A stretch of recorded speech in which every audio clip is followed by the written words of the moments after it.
chenro mag od bura. Jalup Spika Thaddeus Nyabaro notelo ne chenro mag od burano mokelo lokruok e telo mar od burano kogolo chik ni midhiero momako spika mondo non mapiyo kendo miyo chwal ne duoko e bwo ndalo 30. MCS mag od burano ywak e wi okang' ma apisa mag obila giwacho ni tiyo godo e rocho chenro mag od burano bang' apisago chopo e od bura ma dhi kawo arungu manyiso teko mar od bura kata mes e yo mobalo gi chike. Kanoloso gi Ramogi TV e yor simu, komanda mar obila ma Nyamira Agnes Ojomong okwedo lipode makamago. The mess of the county assembly. As you are aware, the county assembly transacts its house business in the chambers with the power of the mess as a symbol of power of the house. So we don't understand why the interest that our security team in Nyamira has on the mess of the county assembly. Na mess sio bunduki. Kama ni bunduki basi ni bunduki ya assembly, sio bunduki ya police station. So we are asking the policemen and specifically the DCCIO, we're asking him to leave the assembly. Kuna wale viongozi ambao wanataka kutumia njia mbaya kuintimidate leaders ambao wamechaguliwa. Waheshimiwa MCS ndio uchagua speaker. Wakiamua kumtoa wao ndio mtoa, sababu wampea nguvu kwa niaba yao, na wakitaka kuitoa nguvu yao wanaichukua na kupea mwingine. Seche gi modong manori chieng' achiel kende to od bura ma Senate wake wi paro mathicho oko jalup jatend piny Rigathi Gachagua. Jodolo mawuok e kaunti ma Kisii koro kwayo senators mondo bi ota chenro ma kamano ma ok ginindo nyakonchiel. Ka giloso e boma ma Kisii e nyasi moyiedhi mar alam manyo kelo kanyakla jotelo mag ute mag lamo mopogore mar kwayo ne piny Kenya. Jodolo go wacho ni ber ka jotelo ma pacho ka otiyo tijegi e yo manyalo medo riwo wi oganda jo Kenya. Bende giwacho ni ywaruok madhi nyime e pacho ka e kind jotelo en ranyisi ni Kenya ochomo para marach kendo ni ber ka jolamo mathurka okwayo ne kwe mar Kenya kokalo kuom lamo kinde ka kinde.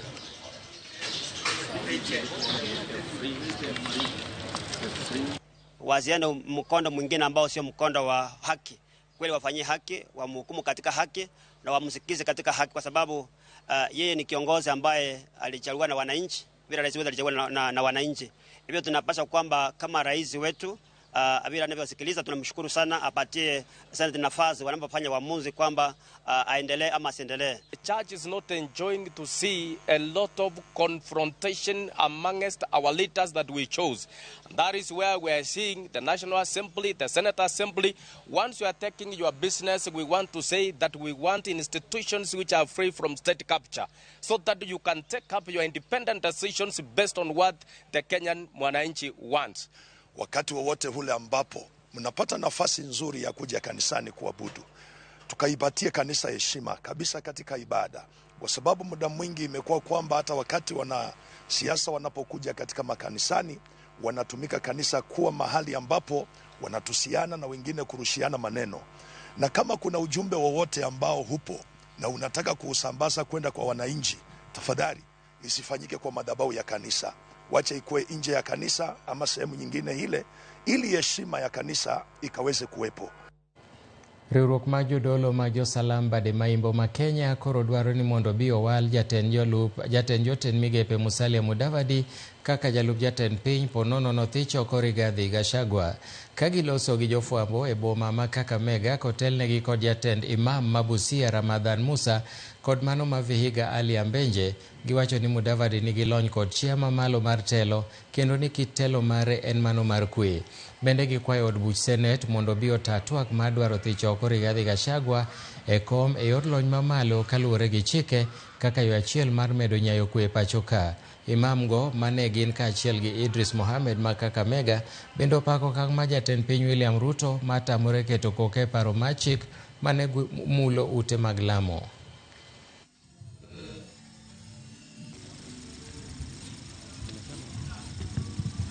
Kiwa kwa sababu moja au nyingine, Seneti itashikilia msimamo wa bunge la kitaifa rais ana uwezo wa kumteua mtu ambaye anastahiki kutoka sehemu yoyote ya nchi, wala sio lazima atoke katika eneo fulani, na rais awe free katika kuangalia pembe zote, aone ni yupi ambaye anastahiki. Hata kama ataweza kuangalia katika eneo hii ya magharibi, tatizo liko wapi? Kwa sababu na sisi huku pia tuna wale ambao wanastahiki, wanafaa, wana ujuzi, wana tajriba na wamewahi kujaribiwa. Hata sisi vile vile huku kwetu magharibi tunasema sisi vile vile itakuwa bora sana akiwa ni mtu wetu ambaye sisi wenyewe tunaona kwamba kuna kijana wetu pale amekaa karibu, na hata ilifika wakati wakasema kwamba yeye ni mmoja katika ile serikali ambayo ilibakia. Kwa hivyo kijana wetu kama vile vile atapewa hiyo nafasi, tutashukuru sana Mheshimiwa Musalia. Kaka pinam lolwe medongo kendo mwonyo lope jodak ma mieregi, jodak ma Sangorota ni kod luoro ni ka sirikal mamalo kod mano mar kaunti oko winjo ywak gi moreso gi mapiyo to gwengi makamnwa nyalo dhi nimo. Mairien kaluore gi pi masani osedaro moyo familia 1,000 e mieregi kendo giwito puothegi kod jamgi, gino makoro ketogi dangni makata mana kaka nyithindo som malong'o onge. Watudre na achiel kachiel gi Millicent Adhiambo mantiere Sangorota. Millicent, inyalo nyisowa ni to midhiero mage ma jodak makono wawacho ni gikale, to gin ang'o giri ma gidwaro ni sirikal mondo konygigo? Achiel kachiel kwa wuok e sub county Manyaka gweng' miluongo ni Kamnwa mayudore Sangorota. Bende wan kaendi gi jogweng' ma bende nwatimogo kachero e alwora ni makoro ng'ok mar nam lolwe osechako chamo mos kendo en gino manyaka sani osemo koda peini ariyo en mar adek mochamo kendo gin kod luoro ni kamano dhi nyime kamano ma ok resgi, to ka kinde ma oula ogore piny ma rama sodu miri dopong' to duogo riwore pi mawuok e namno to gweng' ni nyalo biro nimo. Abro teri achiel kachiel irgi mondo ernwa giwegi ni to chan ni ochakore ka midhiero mage magisebedo ka gikali alwora ni to gidar gidhi kanye to gin kanye gi sani to modong' to kode machieg to migi nyiswa nyaka gidwaro kal mondo miyo konygi godo ok giyud mochwere. Abo chapo kodi king'yo kamera ichak gi nyingi mondo ilerwa ni to midhiero ma un go kae mar nam lolwe makoro miyo wachieg nochakore karang'o to ere kaka inyo kaka makamnwa kae? An Joseph Godo awuok Kamnwa ma Sangorota. Pinam mang'o nokwongo chakore higa 1960 ochako lal nyaboro bang' 82 chako bedo nyaka 2019-2020 oduogo 2024 dwe mar ariyo ma nyaka sani wan gi villages 4 ma pod onimo ma pok odok. Bedo kodaro ji dhi to duogo. Koro nyaka sani wakwayo ni yo ma de konye godo en kinyalo ketnwa oinga gabion koa malo ma mondo kony ndara ma akong'o biro Sangorota kendo kony gweng' ma chien man Sangorota mondo the entire location kik nim. Ka ok okonywa to pi biro aedho nam piny ka chomo malo to girado gi mamuko aora, kaeto ka ging'ado gi mar aora to location biro nimo. Wan gi location endangered man gi primary schools 6, secondary schools 4, 2 health centers to gi village polytechnic. Koro mondo miki gigi lal wakwayo sirikal kanyalo yie mondo gernwa gabions.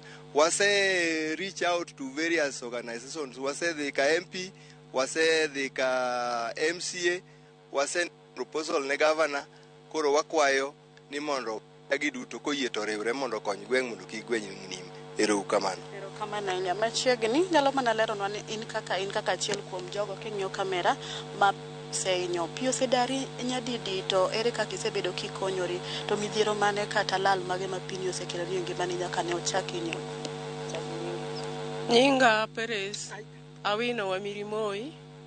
Pigni bedo ka inyo 1922 tek makoro ok wanyal. Pigni osekelonwa ruok nekech dhok mane wan go osetho morumo te, diek otho morumo te, gwen bende ok nyal dak e pi, gwen otho morumo nekech gweno no e gima tin minyalo kawo Asedar nyadidek. Asedar dar mokwongo nadar ka an gi chwora. Pi nodhi onego chwora nikech presa yolo ne en japur. Romo tegno. Ne presa kuome kaeto ka gik to yudi en gi tuo chuny. Ma kaeto dhi otho nyako tho koro en gi higni 2. An be kana dhi apimora echa winjore mar duol na ong'isa ni mondo adhi mana rasi kik adhi tal mora mora mondo odhi ogoya picha to pesa setama ma mondo odhi ogoya go picha pod an gi dwanda no ka dwanda no rama kamano jowadwa. Koro kwayo mane migombo ni sirikal otim mondo kwayo wadwaro ni mondo ung'iyane kaka dugeng'nwa pigni nekech pigni endi kapod nitie to onge kaka wanyalo konyore nikech jamni ok nyal bet diek ok nyal bet pur bende ok wanyal puro kata ka pod mogo onge. Machiegni mana mapiyo.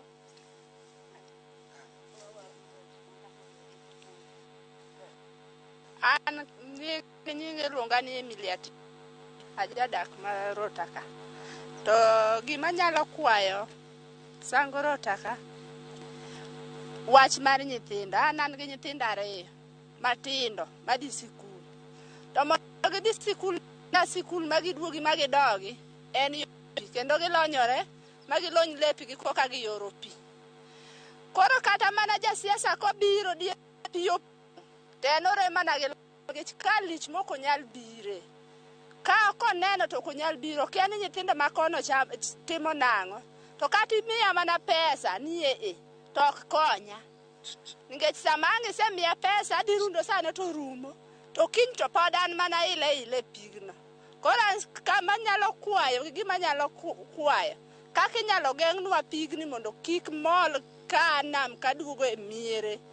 Nikech kata ng'adhi e center to center kuri dware pesa to kiny ka puondowa ne dok to biro nikech aonge lo. Koro gima to ng'atim kata kaka nyalo konyara gi nyithindo go. Ng'ere kaka piyo isedar maromo nade?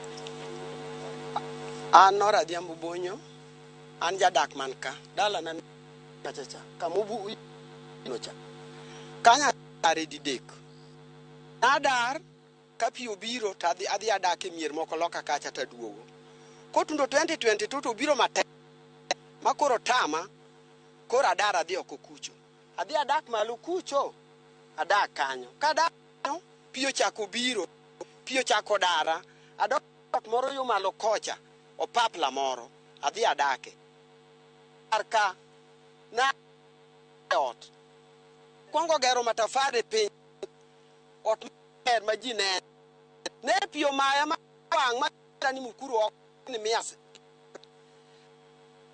Bungu saka mantie.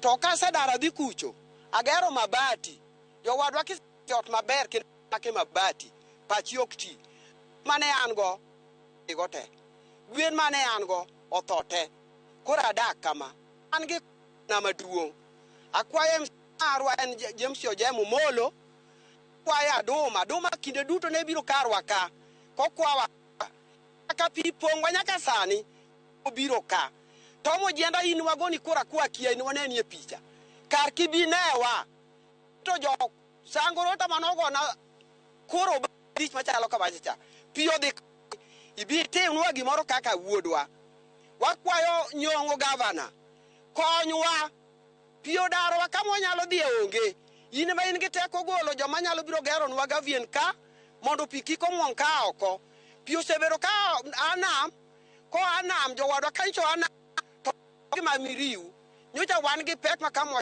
yunu rota to pibe amiriu koro wadak kanyo ko wadak e diere kama joge makwayo ni mondo konywa gikonywa nyongo konywa enda konyo nwagoni kura kawa kiai konywa kamano machiegni ka watieko ibiro golo gudu chunga gi nyingi mondo inyisa ni to e seche ma pini medo chando u to ka un machiegni gi nam to nitiere le ma bende mag bunge manyalo hinyo mago bende uyude midhiero koso chalo nade? An iluonga ni Peter Oranga DC. Dwana this straight gi gimi ipenja ni karwa tie thuonde nitie repe manda in fact igane mangima nyoko puro nikech agrao omiyo mana kaka jakom wacho adwani wakwa sirkal through the MP nikech is our linkage with the national government pokonyono ka we don't have any problem with him but wadwaro ni and in fact en wuod dala ka wadwaro ni obi konyalo winjo gimwa wacho ni obi ka kata tomorrow mondo obi one kaka weto obedo ka okadwa wacho gima pok otimore wase approach governor MCA wase approach nyaka deputy. The only person mapok wa approach en Professor Jenda ma ko winja, he knows me very well. In fact ko di winja to ni kanga DCI ema pidaro to poko bi koro wan gi problem mag thuonde ka mag grepe nitie kata casual ma wan go ma jakom mar biro wacho nu ma wase report ma monego be compensated. Otherwise wago erokamano ne jogi mondo weche mwawachogi maber. Thank you very much. Mana kamano Milton kaka iwinjo ok en wach ma miriambo kata wan mondo mi wachop kama wachunge makoro wawuoyeni ne okwangwa mana gi yie kwaya lokacha omiyo en wach ma bende wagen bro winjo ywagi mapiyo mondo mi ores gi winjono kwantie skunde nitie kunde yudo thieth kod gigo bende gilamoni ka mondo konygi e to gweng'ni ok binimo e lwet pino ndemo ula bro mondo ka ulo wuok aura masondu miriwo to riwore gi pini to gibi yudo hinyruok ma gin go gi luoro machalo kamano. Kionge adwoko ni mondo idhi nyime mondo weche ng'eny kata kuku mar wach mawuogo kaendi ang'wa med seche magang'i kodo imore. Milton an kuomi. Erokamano ahinya Millicent Adhiambo achiel kachiel kowuok Nyakach e kaunti ma Kisumo kuom ripot ma kamano. Wageno ni sirikal biro winjo ywak mar jo Sangorota kendo biro konyogi kaluwore gi midhiero makoro kwakogi. Ka wadhi nyime ni johala e boma ma Kisumo osiro paro machiwo paw ndeke ma Jomo Kenyatta ne ja ohala mar Auma Adani ka giriwore kod ogai mar Azimio la Umoja Raila Odinga. Ja ohala go eko ne osiro pach Raila ka giwacho ni mano biro kelo dongruok e pawno mosebedo kojwang' kuom kinde malach. Wach Adani ni nwapinge to baba waluoga kisiasa to ka samoro nitie gimoro moneno momiyo neno ber gino ang' to kang' nwapinge nikech en ga mbele moloyo waga pinge nikech bende kubiro mo convince wa to wakawo kako keten koro I support but kama chanda 30 years don't paro 30 years ni ng'eny ahinya nikech samoro nyayudo kata ka president wa mokoro sani nitiere samoro sibu katel tich gima ine ka Raila donje ma support tiende ni oseng'eyo ni nitie shida moro ka moro makoro jogi ok nyal kata chulo maybe workers nuneno kanyo cha workers this strike every now and then mano gima pok notimore ga ka chakra bed mathis na winjo ni jo airport odhi strike to sani kaka ne gidhi strike ni matini ni Adani obiro shikilia gini mondo kik tim mani ok nyal idho ndege airport mara jionindo airport jo nyal travel ni mondo olosi koro Adani wadwaro ni mondo Adani okawakawa gini kaka ineno baba nosewacho ni mondo Adani obed ni oshikilia kae to gima aneno marach en niya igni predek ng'e kwa losi Adani to semiwa example kaka Mumbai koja chane Adani osetimo gine projects might successful kendo tiyo maber kendo gidhi mbele maber koro kaponi owacho no dwa inject that 250 billion in the economy to I support fully manga mapingo Adani no for maybe lack money information but mano gima ber ndi baba kako wuoyo no neno ni baba oseneno gima dhi mbele nikech samoro kaka nyocha piny tek ni baba neno ni at least ka jogo biro mokodesha airport to at least wabo yude kata gimoro matin makonyowa koro kukodesha ndo kane rach ne but 30 years to ng'eny ahinya nikech I think ni ka chop 30 years osiepo wiwa dhi wil. Migawo ma jolweny osingo machwalo arita makare ne ngima jolweny kod familia magi.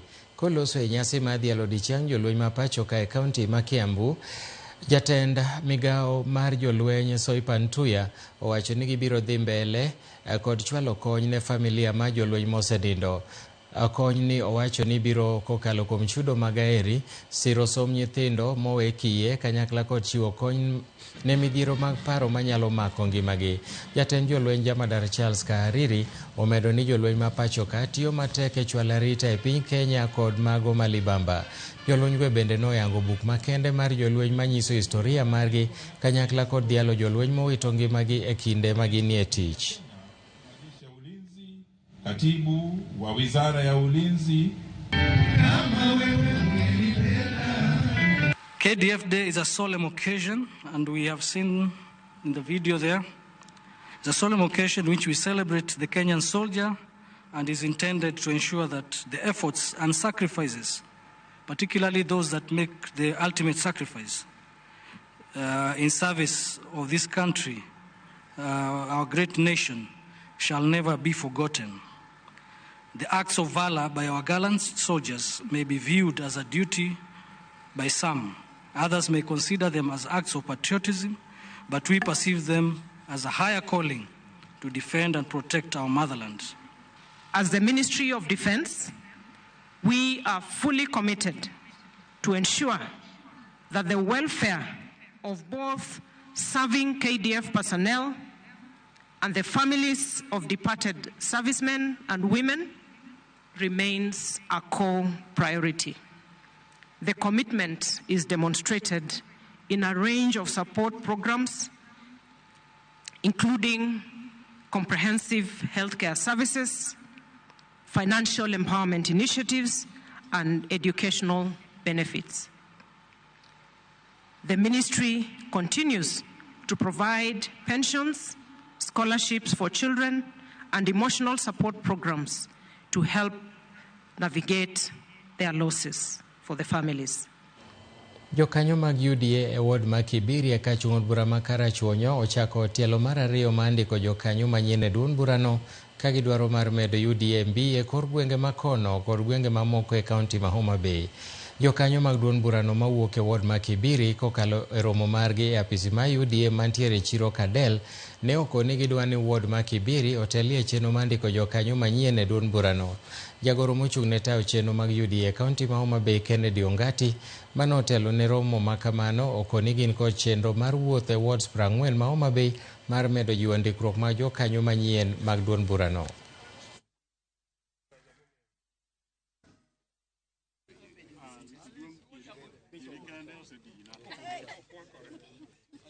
Biri ward wan gi polling stations 24 ne waromo gi ji ariyo from polling stations mwawinjore andika gi chenro maber midhi ndiko jokanyo no. Wakwayo bende joma manchoko yier ni nikech wan gimoro achiel. Ka ok iyudo kawuono wadu oyudo wabedo riwruok achiel mondo kiny in bende wadu supporti ochung' kodi mondo imbe yudi. Koro wan kaka jo Kibiri wawuoyo dwol achiel ne wabiro wuotho kaka jochama mag UDA kendo wadhi timo andika mag jo UDA kuonde mwae. Waromo gi jo polling station wa e ward ma Kibiri awajiwogi kendo watemo keto gi bed gi mainu mondo wakel ji mang'eny donje chamo mar UDA. Wadoro ni wang'ni wa chiw kura moingo kaka ne kura uchiw Kibiri kaeri e thuolo mokalo. Wan e broad based government to chama to en UDA. Koro wadwaro ni mondo UDA emobed chama marwa kaka jo Kibiri wadhi kode nyaka 2032. Agombo jowaduto man oko mar UDA mondo wariwre uru kanyakla mondo wachopuru chik maber marwa mar Raymond Omolo mantiere karwa kama chiegni. Sani wane sirikal kendo wane ma wane gi telo. Kik wawe telo ne joma moko. Riwruok ma jochiw thieth e pacho ka Nan Bade ma Nyamira ogolo milome mar biro bago ng'anye bwo jumbe ariyo kochakore sani kaluwore gi deko mar osach moko kuomgi mosedeko kuom dweche 5 kaachiel gi lwasi makoch mar tich. Kagilose boma ma Nyamira, jotelogo wacho ni moko kuomgi osekale matek kokalo kuom tijegi ka giseyo sirikal mar kaunti ma Nyamira kuom dagi chopo winjruok manoketie kogno.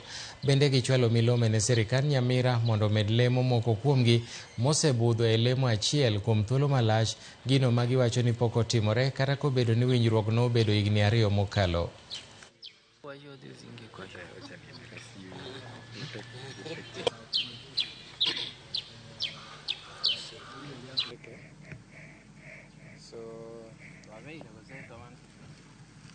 Tumetoa ilani ya mgomo ambao utaanza tarehe 28 kwa sababu ya serikali ya Nyamira kukosa kuwapandisha vyeo wanachama wetu, kwa sababu tena ya kuwakata training levy ambayo ni kinyume cha sheria, tena kukataa kuwalipa arrears zenye zimetokana na kucheleweshwa kupandishwa vyeo hivyo. Ukosefu wa nurses wenye wako wanasumbuka sana, maana ni wachache. Kukosa kutekeleza, kuna ile tunaita CPA, tulikuwa tumenegotiate na hao, wamekataa kuja tupate kukamilisha hiyo. Kuna wafanyikazi waliajiriwa almost 2 years ago. Saa hii tumekuja kugundua ya kwamba sababu hawako wamejiunga na union na serikali itaki waingie union, au wamekuja kulalamika wakisema kwamba hawajawahi lipwa kwa mishahara yao kwa miezi 5, wengine miezi 6, wengine miezi 7. We agreed that 282 nurses shall all be promoted, because when we get an analysis to analyze the data of nurses who have stagnated, we find that majority of the nurses have stagnated for 17 years, 15 years, up to date. Riwruok ma ok mar piny owacho chako gero kambi ma nengone romo siling milion 300 maloso mo mar avocado e kaunti ma Kakamega. Kambino idhi tigodo kod jopur mawuok e kauntis ma Kaluo, Uasin Gishu, Nandi kod mamoko mantiere machiegni kodgi, kendo jiwo yuto mar jopur mar avocado.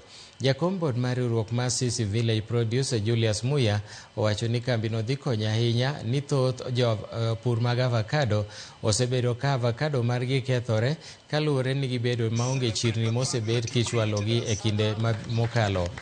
Omedo ni gidhi tiyo ahinya kod avocado kido mar Hass magolo mo maber.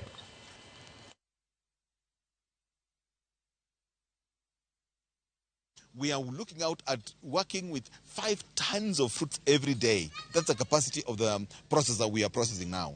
And when you do that, it basically means that shooting off from a center like here, we will have a lot of money floating in people's pockets. We, of course, then have other avocado promotion centers in Maseno, and we're looking forward to expanding and opening another one, maybe in Sabatia at some point. We are just discussing with the farmers out there to see whether they will also be keen on doing this. Avocado is a circular economy which is involving bees. We need the pollinators. Congratulations for those beehives there. We need a processor. We need a waste manager. We need a circular economy, right from soil testing to planting to agronomy to pollination to marketing and processing and consumption. We want a circular economy which is promoted in an agroecology policy. Not everybody is planting quality fruit.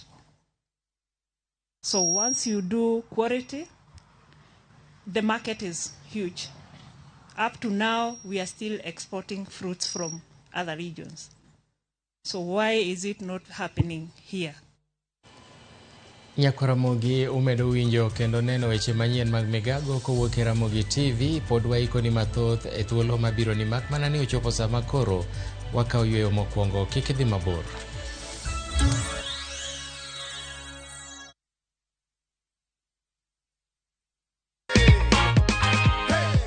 How did you feel vile uliambiwa you are a winner? Nilifurahia, lakini nilikuwa ninaona kama ni uongo. Umeamini ni ukweli sasa? Kabisa. Kabisa. Which to hand over your check. Hakikisha uone ni 50. But nimepata is a real game. Wanaweza bahatika pia. Unaweza bahatika pia nyinyi. Na mamilioni.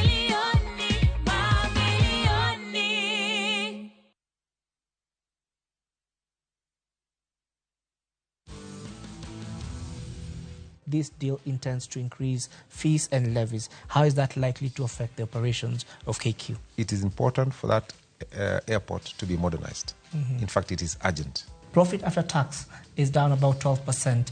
What happened? This is driven primarily by finance costs, because within the year, interest rates have been very high, especially in Kenya and in Tanzania. We have been in a period of monetary tightening. How has that impacted the kind of investment and the decisions that investors are making? Clients who are already holding Kenya government bonds should continue holding, because it's likely that as the US and the rest of the markets lead in rate cuts, so will Kenya follow. Market Pearls with Jimmy Mbogo on Citizen Digital under Business category. Citizen Digital.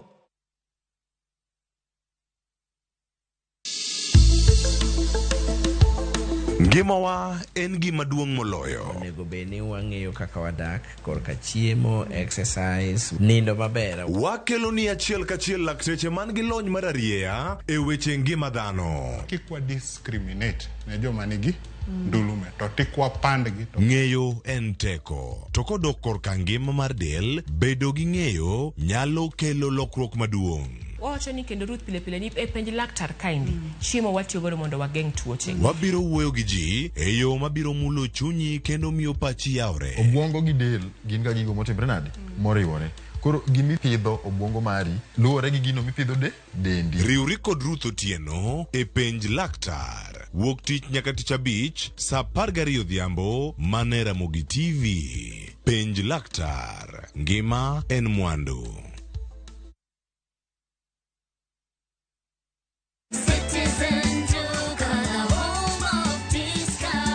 Citizen Duka, the home of discounts, brings you this week's Mama Safi package from Quickmart. Sour bathing soap 250 grams at 59 bob. Persil washing powder 500 grams at 128 bob. Pepsodent toothpaste at 189 bob. Quick Choice tissue 4-pack at 189 bob. Packing bag 40 shillings. Ukinunua hii package ukitumia Citizen Duka, utalipa only 605 shillings, meaning utakuwa umesave 262 shillings. Piga *487*5# na ulipe saizi ka vitu bado ziko kwa stock. Citizen Duka, home of discount.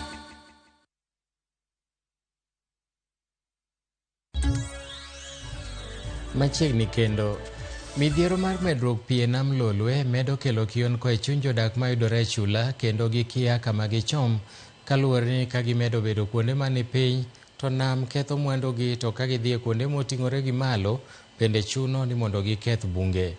Jopiny modak e chula ma koro dak e kind par ariyo chiwo kwayo ne piny owacho kod migepe mamoko mondo konygi e wi achiedh nade magikale. George Bati miyowa ripot makama.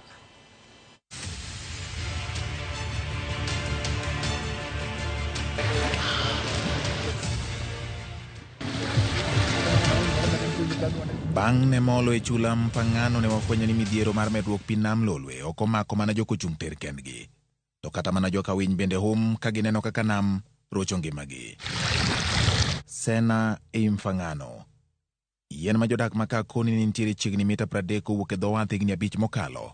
Kinda mar pi nam ne olawo mojuko kendo sani gidong' ka gichung' kigin e chuny nam. Winyo manogede wi yien nindo tame ode kendo piny ochame. Okumo ka oparo kama obiro dhiye poni kama ne ong'eyo kaka ode mirimb pi oturo kendo lware nam. Machielo bende hum ka oparo kaka mirimb pi nam mamedore ne omiyo ode onime nam. Yien ma pod odong' apaka gido tiendegi kendo bede moko osechung' apum ka birika, ranyisi ni en bende nam okane lake ni chutho ok nobudhe lo motuo. E kinde ma joka winy hum, joko chung' tir bende kwano lal ma medruok mar pi nam osekelonegi. Ma ne en geno mar achiel kuom jodak ma Mpangano, kama chunye ne okete geno ni chieng' moro achiel nyalo gole dhier. Kata kamano, ich wang' mar pi makoro biro kendo kawo kuonde ma ji odakie kaluwore kod lokruok chal kor lwasi, omiyo geno mag joma noketo mwandugi machiegni kod dho nam ruombore mana kaka odni koro ruombore piny. Kaluwore kod wuon odni, lek ne onimo ka milionde manotiyo godo moko budhe bwo pi, to mapod onyalo neno bende orore e nam. Asetemo chandre ndi kalupo mondo mina ger gigi alos gigi kamano bed giga manyalo konya gi joga. Koro pi kano biro from 2019 pi omedore sani higni 5 ma udi gi nyalo konya go onge kech pi okethogi. To gin e gik mana puonjogo nyithindo ka yute.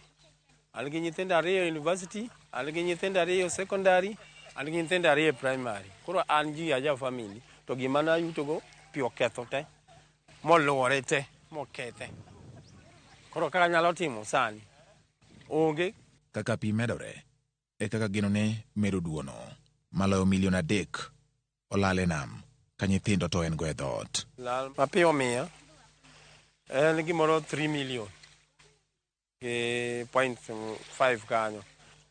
Kaluwore gi gimotimore ni to gisani ok da onge ng'ama pani nyalo gombo mondo bed gel machiegni gi pi. Oponi man nikech pod ok wang'e gima nyalo biro timore. Nikech waneno ka pi pod ochal ka gima medore to wuondi nodog to kodogi. En medruok mane ng'eny kuome. Kata obedo ni johand rech Masena ne otemo keto kite mondo geng' pi nam mondo kik donje e banda, medruok mar pigno medo kelo negi luoro. Business en ji osedok chien kaluwore gi kaka nam ni ringo.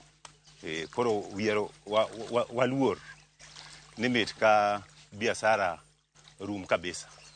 King'iyo chien macha en ot mare gin rooms ma ji ninde. Mineno mantie kanyo no. Sani en pi.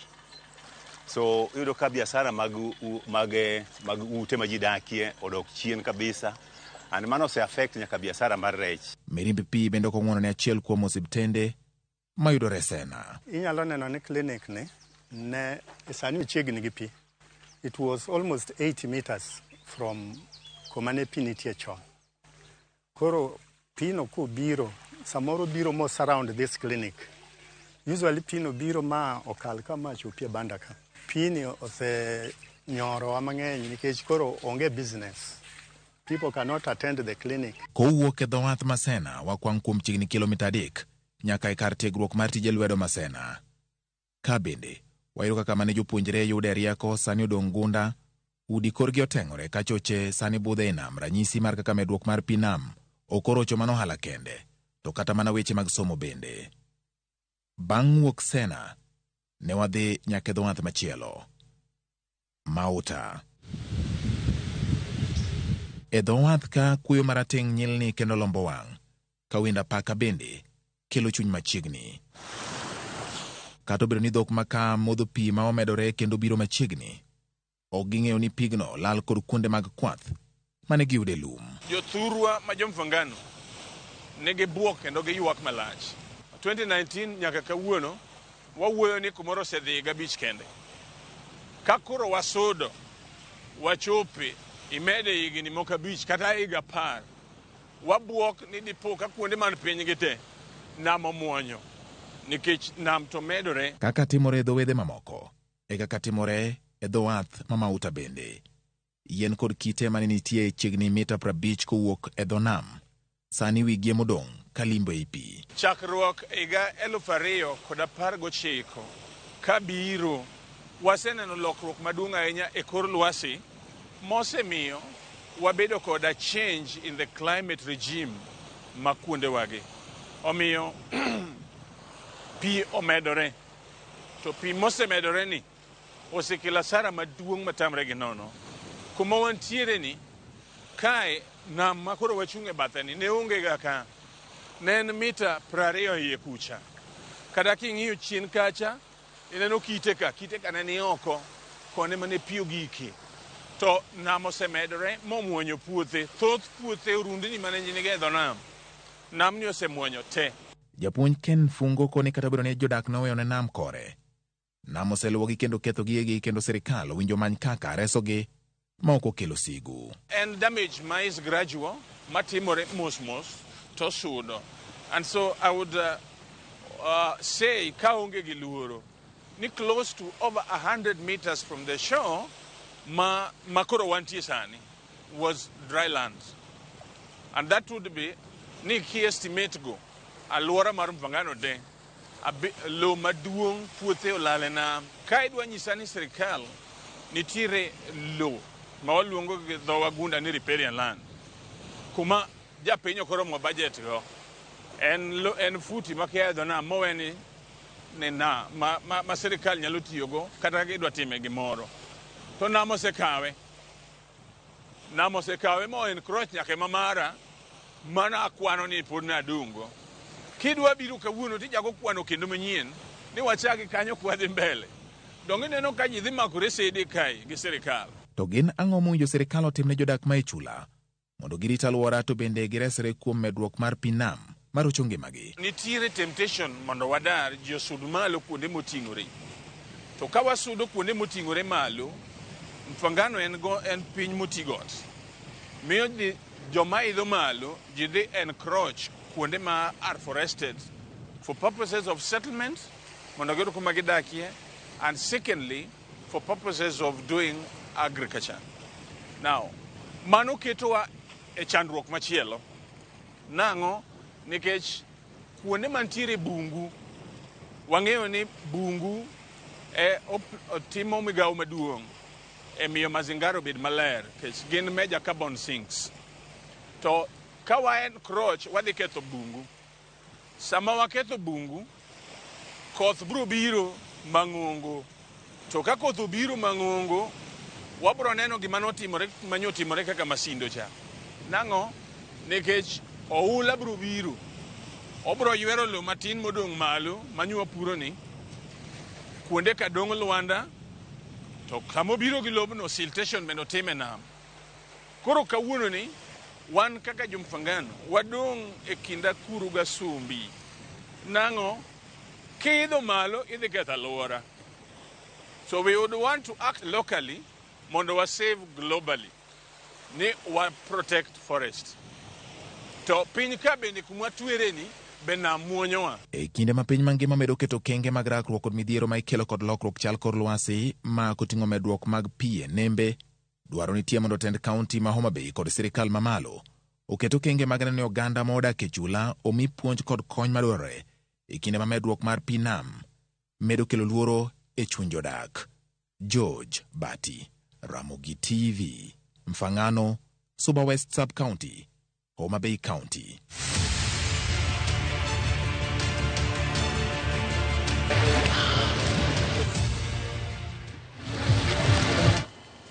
Mana kamano, erokamano George Bati kuom lipot makamano mawuok e chula. Ka koro wadhi nyime en ni jopiny e kaunti ma Homa Bay ahinya to mago madhi manyo thieth e osiptande e kaunti no okwayo piny owacho mondo yie orangi e chochni mantiere ndikruok e okumba manyien mar thieth mong'ere kaka SHA.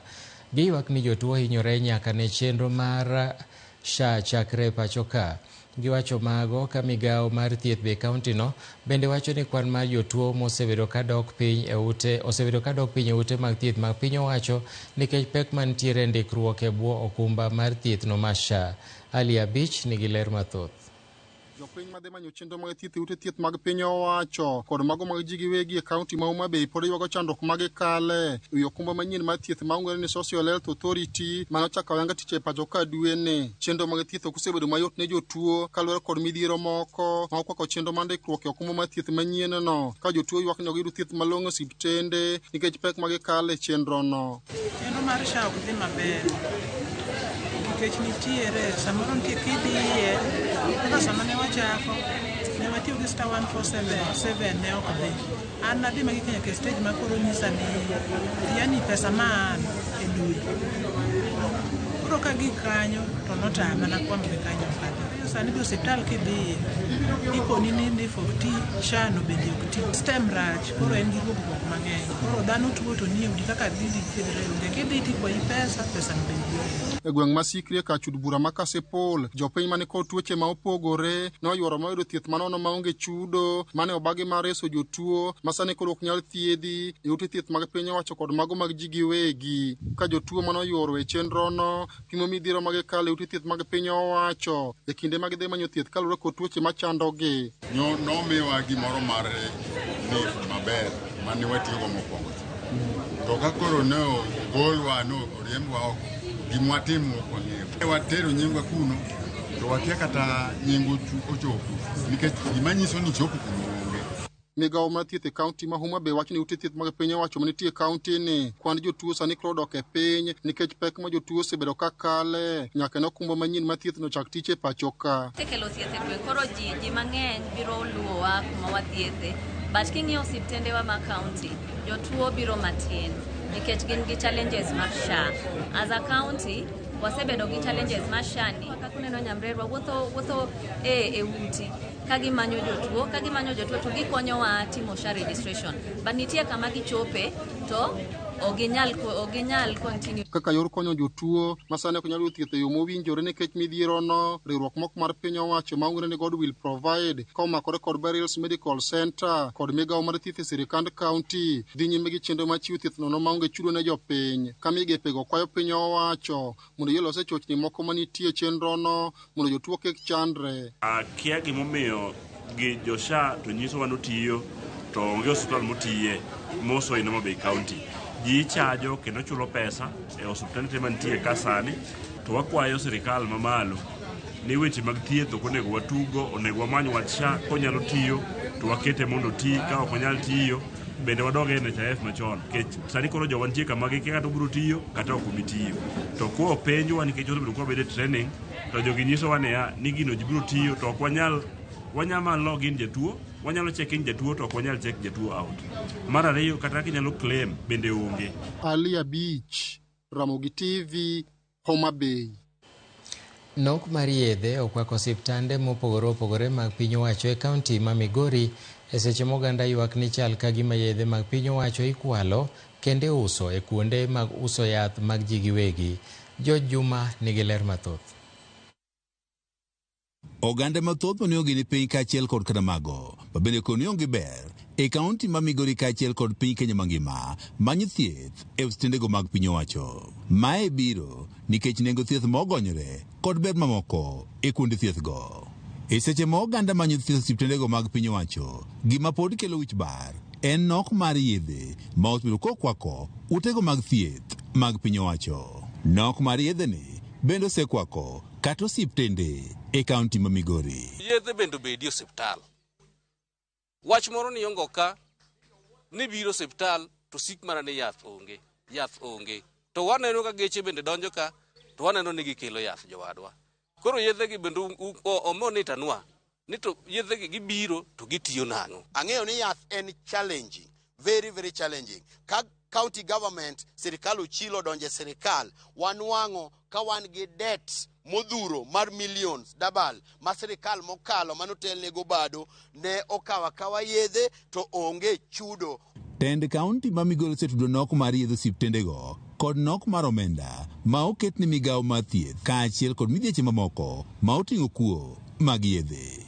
Nyaka sani oganda mathoth e kaunti ma Migori wacho ni ok ginyal yudo yedhe osiptende mopogore opogore mag piny owacho nikech nok mag yedhe e osiptendegi. Koyo jatelo ni kuyie to mondo koro kelnwa yath mondo osiptal obed maber, koro mondo jotuo thiedhe yo maber, koro kike gidhi kumachielo kuma ne gidhiega nikech kae yath onge. E seche ma oganda ywago nok mag yedhe osiptendego mag piny owacho, bende giwacho ni yedhego mag piny owacho yudore e osiptende kata kuondego mag uso yedhe mag ji giwegi. Daniel achiel menja dak e gwego mag Rongo wach ni ber ka piny owacho kedo kod kuo mag yedhe e osiptende duto mag piny owacho. Nikech kidhi kata bende local private facilities tiyudo ka nitiere nyaka yedhe mondiki ni magi government. To koro government use chemistry. Mano koro en government kose en private. Wakwayo ni mondo tem ng'iyonwa gik machal kamago mondo mi ji oyud thieth maber. Apisa maduong' e migawono mar thieth e kaunti ma Migori Samuel Atula yango ni nok mar yedhe osebedo e moko mosiptende. Kata kamano, gidhino ni yedhe koro bedo osiptendego e kinde machiegni.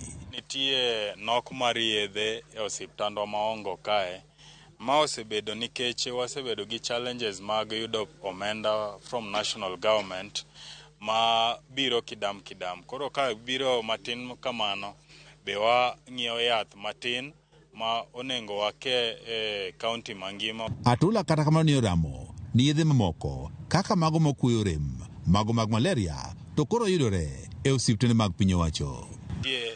Yedhe ma waluongo ni essential drugs ma ok kosga, mano obedo gi painkillers, malaria gi yedhe moko mag tuoche ma wase iluongo ni first line drugs ma nyaka bede osiptal ka osiptal.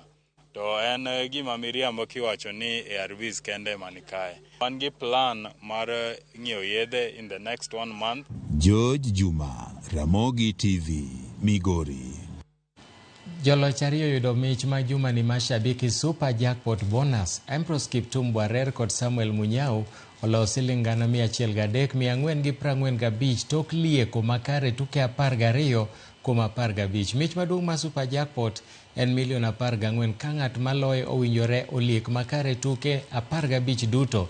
Jogo moyudo kare tuke 12, 13 kod 14 yudo mich mag bonus. Kuom mathoth mashabiki.com.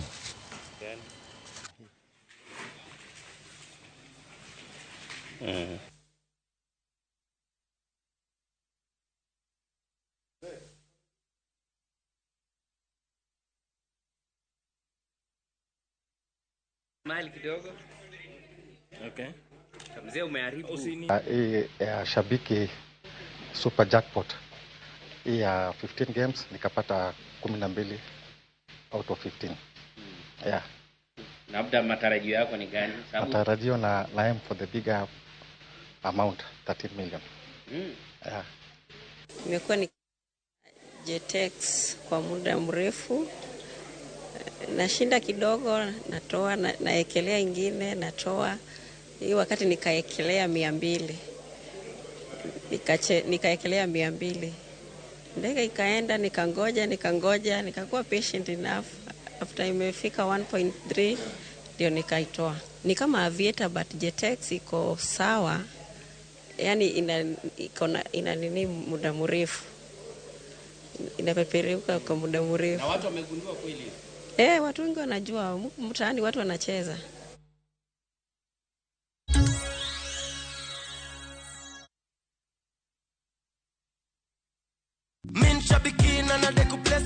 I'm Lydia Jagi, a teacher by profession from Moranga. I started praying after seeing some winners on Citizen TV. I raised a bet of 15, that is Super Jackpot. I won 12 out of 15. I'll continue praying until I win the 13 million on the jackpot. Shabiki Super Jackpot, ni time yako. Minadai wote twende hivi to bet. Not for persons under the age of 18. Authorized and regulated by BCLB 671.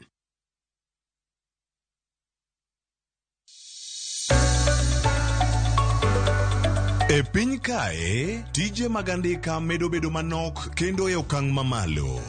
Dhano koro manyo yore manyien mag tiyo gi nyalo magin godo mondo giyud omenda maginyalo konyore godo e ngimagi mapile.